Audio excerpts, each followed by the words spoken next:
Hello everyone, I'm Brian. Today I'm reacting to 3 Hours to Live from Dandapani. So, this is, it's really weird to say. It's an interesting question, when and I know he said this in his previous videos too, but it really, asking yourself this question, if you only had 3 hours to live, really puts things into perspective, of course, and tells you what is more important in life, so you know what to prioritize. But sometimes people have a hard time visualizing things that are not exactly true, or maybe not exactly in the moment. Because right now you're alive. Right now you're going to live for a while. Like 5 minutes from now, you could have a heart attack. That's not really funny, but I'm just saying. But right now, you don't know that. Right now, you think you're going to live until you're 100 or something. But some people can't visualize if you only had 3 hours to live because these are very rare cases, but being able to do that and hopefully really put yourself in those shoes, like really, really visualize it, really puts things into perspective in terms of what's most valuable in your life. So, anyways, let's hear what Dandapani here has to say. I often ask this question at my events. If you had 3 hours left to live, what would you do? And it's interesting to hear the answers. Almost always, people are very, very clear what they would do if they had 3 hours to live. The first thing is they're not going to sit here listening to me continue to talk. They would all leave. No one has ever raised their hand, no matter where I was speaking, in which country around the world, and said, no, I'll spend the remaining 3 hours listening to you talk. Nope. Everyone said they were going to get up and leave. And I don't think most of them would even say bye to me. They'd be out the door. And I usually would pick one or two people from the audience and I would ask them, like, Joe, what would you do if you had 3 hours to live? The common answer for people that have families, they would say, well, Joe would say, I'd go pick up my wife from work and grab my kids from school and go home and spend time with them. Okay.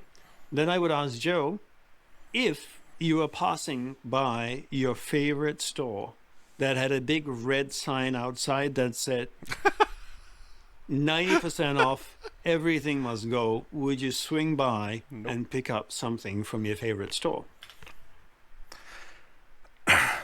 I have a feeling he's going to say no, but I think the real question would be imagine there's a store that had your children's favorite toy and your wife or your partner's favorite, whatever it may be, favorite item.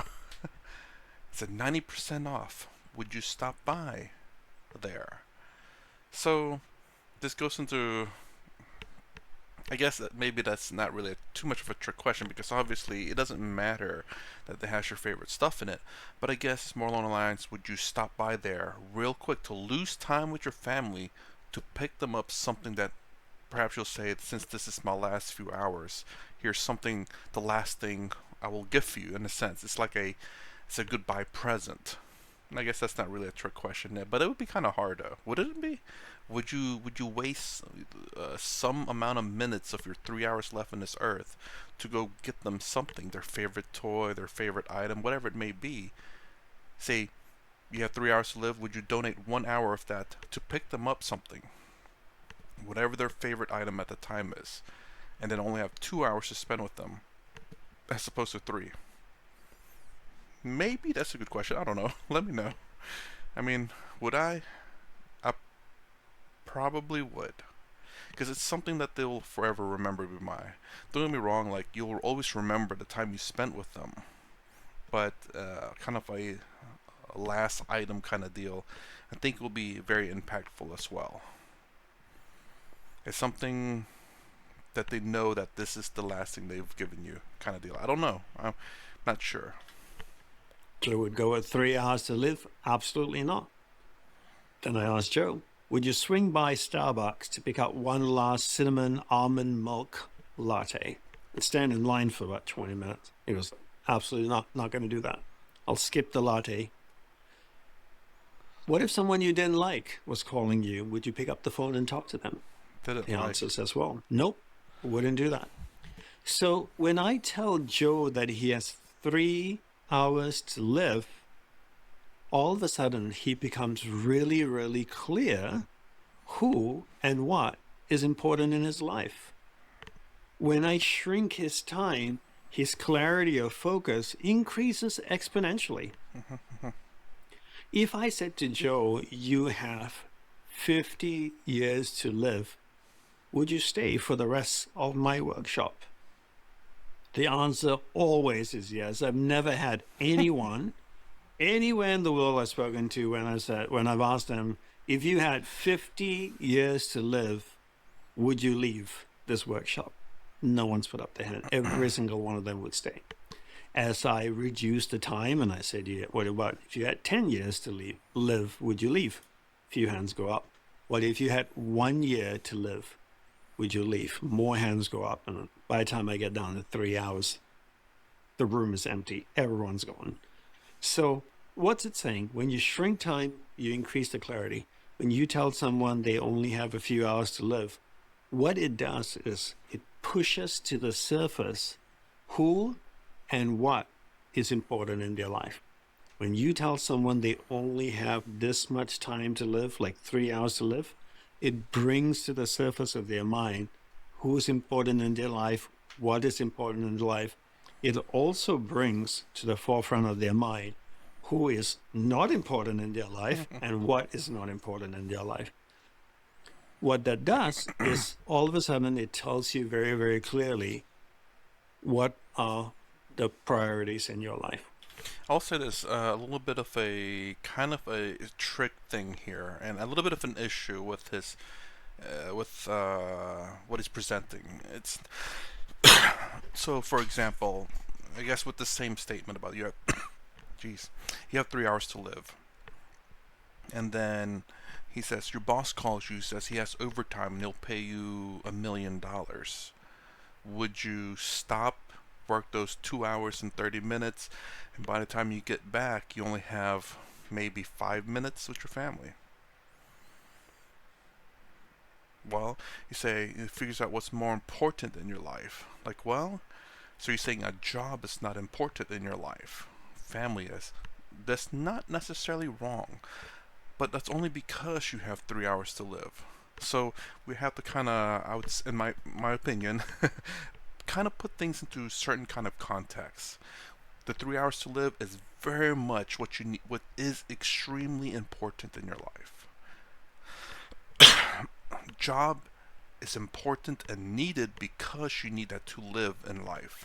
So there's kind of a little bit of a missing thing there, but I think he's making the grandeur of what is extremely important in your life, what is most important people in your life. Not necessarily perhaps not things to do, but what is the most valuable thing. While a job is very valuable, friends are very valuable, but if you ask him, would you go see your best friend in the world, the friends that you've known for 60 years, or would you go see your family? It's like, you can't pick both. Then he's like, I'll pick my family. It's like, well, what about your friend that's been with you for 60 years, that's been through all your marriage, your 2 marriages, your divorce, and all your child's birthday? You just give that up? Obviously, there's certain things that are important, and then there's the other things that are still important, but you categorize them in a sense, or you maybe put them in like a 10-point scale. Family, best friend, job. Obviously your best friend and your job is very important.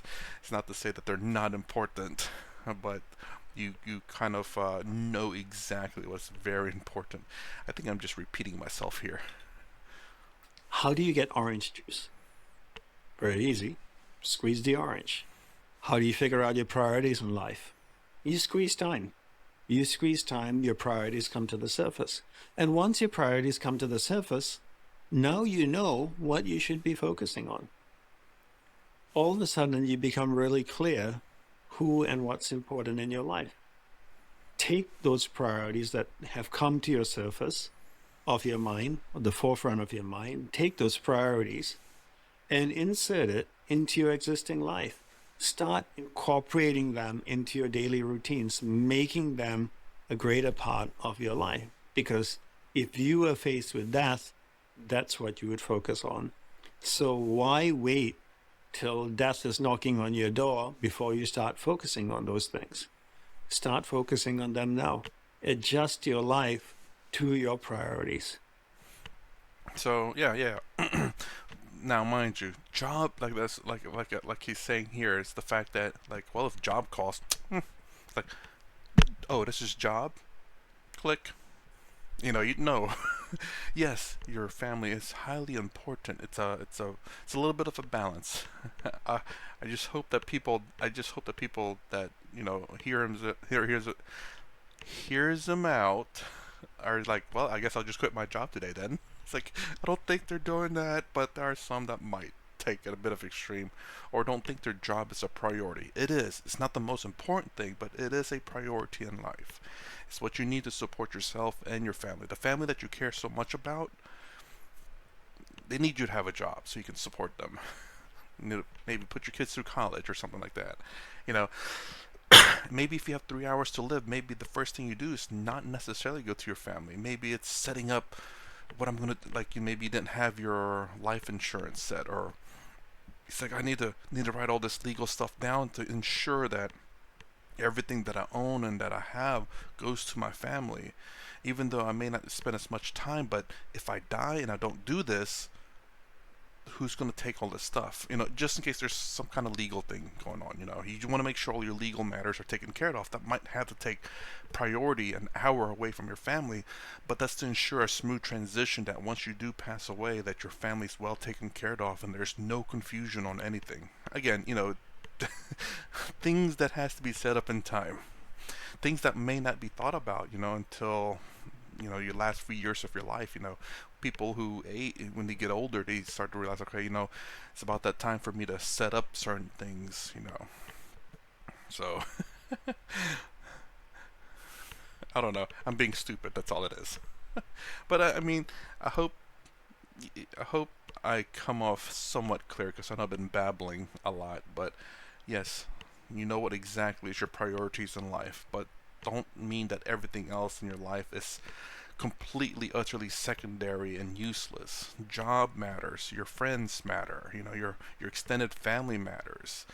But if you, it's kind of, this situation is kind of like if you had one choice that you get to visit. You're not going to visit your best friends. You're not going to visit your extended family. You might not even visit your parents. You might just visit your direct family. Considering the time frame, 3 hours. I don't have a flight to go over to visit my family, kind of deal. So, anyways, that's my actions at 3 hours to live. Again, I hope you guys take kind of this in a little bit, because we should know what's priorities in our lives. And we should kind of take his advice in terms of making sure that those are, priorities that we take, but not forget about the other priorities in our life. Anyways, if you like my content, please consider subscribing, thumbs up, thumbs down below. Thanks for watching. I'll see you in the next vid.